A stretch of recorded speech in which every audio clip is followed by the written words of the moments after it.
It's Wednesday morning. நாங்கள் இப்போ எங்கே போயிட்டுருக்கோன்னு பார்த்தீங்கன்னா, என்னோடய அண்ணா வீட்டுக்கு தான் போயிட்டுருக்கோம்.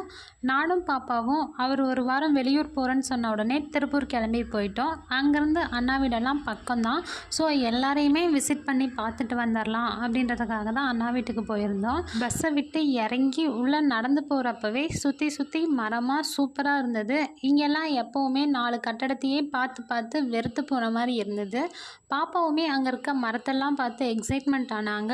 அது மட்டும் இல்லாமல் அங்கங்கே மயிலெல்லாம் உட்காந்துருந்தது, அது கத்திட்டு இருந்தது. பாப்பா அதெல்லாம் பார்த்து கொக்கோக் அப்படின்ற மாதிரி சொல்லி என்ஜாய் பண்ணி விளையாண்டுட்டு இருந்தாங்க. அதுக்கப்புறமா என்னோட அண்ணன் பொண்ணுங்க 3 பேர் இருந்தாங்க. 3 பேர் கூடயுமே பாப்பா நல்லா மிங்கிளாகி விளையாண்டுட்டு இருந்தாங்க. அதுக்கப்புறம் ரொம்ப வருஷம் கழித்து அந்த தொட்டால் சினிங்கி செடி எல்லாமே பார்த்து நான் ரொம்பவே எக்ஸைட்மெண்ட் ஆகிட்டேன். லஞ்சுக்கு பிரியாணி செஞ்சுருந்தாங்க. நல்லா சாப்பிட்டுட்டு அங்கே இருக்க எல்லா பிளேஸுமே சுற்றி